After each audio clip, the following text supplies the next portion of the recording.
हसनपुर गांव की एक गरीब महिला जिनका नाम था देवी सुहासिनी, बहुत गरीब थी। उनके पति का चिकित्सा के अभाव में देहांत हो गया था। उनके 2 बच्चे थे। वो उनके घर के आगे थोड़ी सी बाड़ी थी, सब्जी भाजी लगा लिया करती थी। सब्जी भाजी बेच के अपना गुजर बसर करती थी। उन्होंने अपने एक बच्चे को मजदूरी के लिए रखा, दूसरे बच्चे के लिए संकल्प लिया कि जैसे इस गांव में मेरा पति चिकित्सा के अभाव में मरा है, वैसे मैं किसी को दूसरे नहीं मरने दूंगी, मैं अपने बच्चे को डॉक्टर बनाऊंगी। उन्होंने अपने बच्चे को डॉक्टर बनाया। उसी सब्जी भाजी में से रोज़ 1 पैसा इकट्ठा करती रही। 37 साल तक उन्होंने अपने लिए कोई नया कपड़ा नहीं खरीदा। बच्चा डॉक्टर बन गया। डॉक्टर बनने के बाद उसने बच्चे को बुलाया और गांव वालों से कहा, मेरा मन है जैसे मेरे पति चिकित्सा के अभाव में चले गए, वैसे इस गांव में से कोई चिकित्सा के अभाव में न जाए। मैंने 37 साल में कुछ पूंजी संचित की है, कुल 500 रुपये इकट्ठे कर पाई हूँ। मन है एक हॉस्पिटल बनाने का, क्या बना लूँ? लोगों की आंखें भर आईं, लोगों का सहयोग बढ़ गया। उन्होंने उनके संकल्प को सराहा और उस दिन से वहाँ हॉस्पिटल का निर्माण शुरू हो गया। उनका बच्चा जो डॉक्टर बन गया था वो वापस गांव आया और वहाँ से उन्होंने फ्री में लोगों को देखना शुरू किया, चिकित्सा शुरू की। जो उसके और साथी थे उनने देखा हम में से एक योग्य डॉक्टर जो कहीं से कहीं जा सकता था, लेकिन आज हमारे साथ नहीं है, कहाँ है?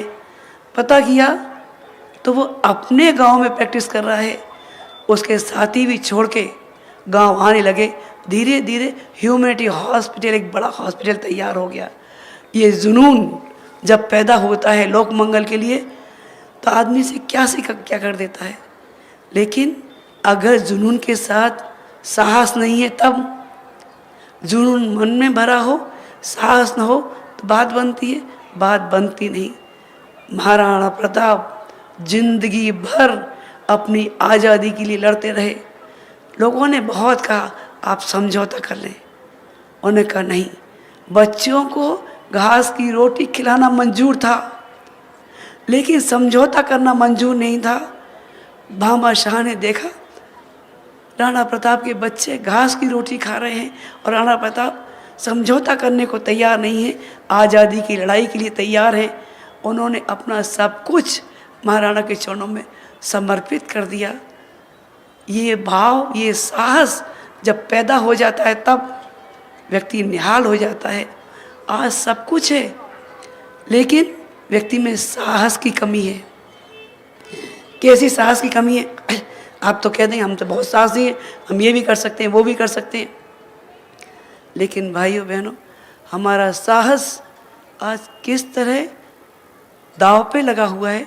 आज विज्ञापन के दौर में नारी एक विज्ञापन की वस्तु बन के रह गई। सार्वजनिक चौराहों पर लगे हुए पोस्टर, बहनों की लगी हुई वो तस्वीरें अंधी नंगी, जिनको देखकर आंखें शर्म से झुक जाती हैं।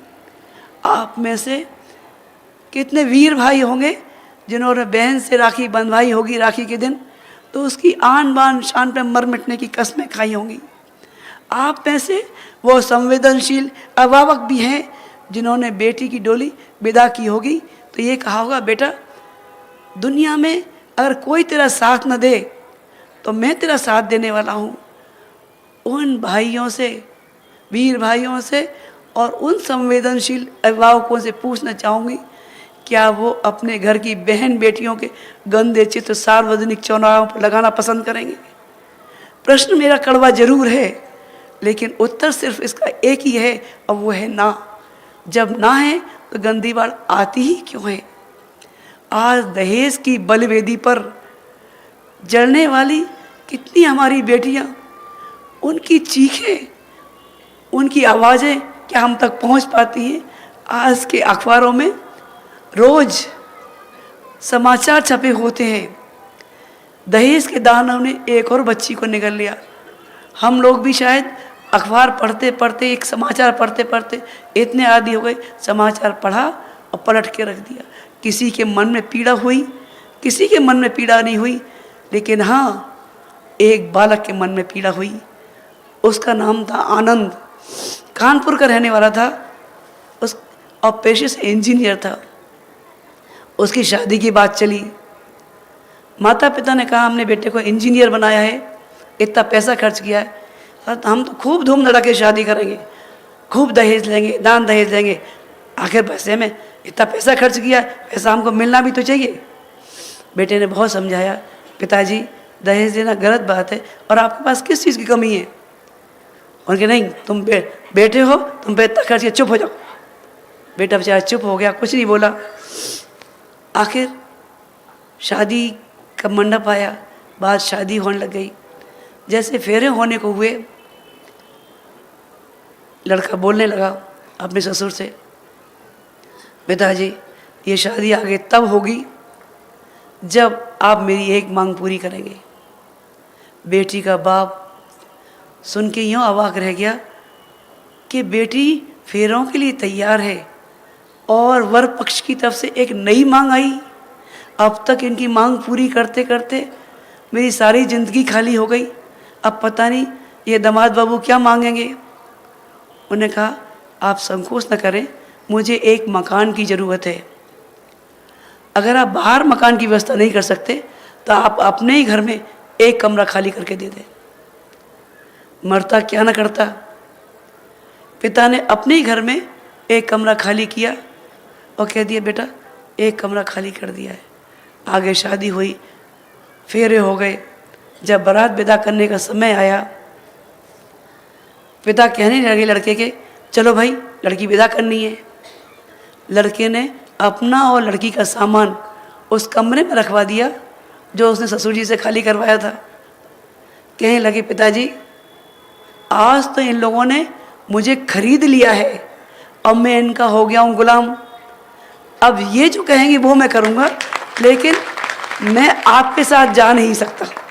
आपकी सारी रकम आपके सामने रखी है, ये तो लड़की विदा होके तभी जाएगी, या तो पैसा वापस होगा या हमारा और आपका रिश्ता ख़त्म।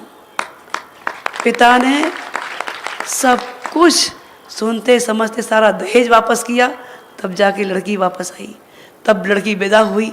ये साहस अगर जाग गया होता तब आज दहेज की बलवेदी पर चढ़ने वाली कितनी बच्चियां बच गई होती, और दहेज के नाम पे होने वाले अपव्यय, चाहे वो लाइट के नाम पे है, चाहे दहेज के नाम, बेकार की बातों में जो करोड़ों रुपया खर्च हो जाता है, ये अगर समझदारी से निर्णय किया गया होता और सब इकट्ठा कर लिया गया होता तो इससे पता नहीं हजारों करोड़ों की संपत्ति में कितने हमारे वो नौजवान बेटे जो आज नौकरी की तलाश में भटक रहे हैं उनको रोज़गार मिल गया होता। लेकिन हमारी नासमझी, हमारी साहस की कमी, हम क्या कह सकते हैं।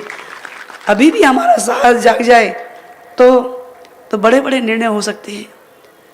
आज सबसे बड़ा प्रश्न भाई के मन में तो है ही सही, लेकिन बहनों के मन में भी दुख होता है ये जानकर, जब वो लड़के को प्राथमिकता देते हैं और लड़की को नहीं देती। लड़के को दूध पिला देते हैं और लड़की को क्या ज़रूरत है, कोई ज़रूरत नहीं है। और मैंने सुना है राजस्थान में सबसे बड़ी, अब शायद प्रथा ख़त्म हो रही हो तो कह नहीं सकती, लेकिन शायद पूरे ही भारत में है कि लड़कियों का अनुपात लड़कों की तुलना में बहुत कम हो गया है। अगर यही स्थिति रही तो कल को हमारे लड़कों की शादी कैसे होगी, शादी नहीं हो पाएगी। और दूसरी बात, हमारे भारत में हम सब आध्यात्मवादी चिंतन के लोग हैं। नवरात्रि की पूजा सब लोग करते हैं। नवरात्रि जब आती है तो सब लोग देवी की आराधना करते हैं और एक प्रार्थना करते हैं, देवी हमारे घर पधारो, हमारा घर आंगन समृद्धियों से भर दो, खुशहाली से भर दो। जब लक्ष्मी पूजन आता है, दिवाली आती है, तब रंगाई होती है, पुताई होती है, धुलाई होती है, सजावट होती है, माता लक्ष्मी से प्रार्थना होती है, माँ लक्ष्मी आप पधारो हमारे घर में। लेकिन अफसोस जब वो माँ जन्म लेके शरीर धारण करके आपके घर में आती है, तब उसको जन्म लेने के पहले ही रुखसत कर दिया जाता है। हमारा भारतीय समाज जो नारी को देवी मानकर अपने घर में बुलाने को तैयार है, वो इतना संवेदनहीन भी हो सकता है। ये हमारे अंदर संवेदना, हमारे साहस की कमी है। ये जिस दिन हम सीख जाएंगे तब हम निहाल होते हुए चले जाएंगे।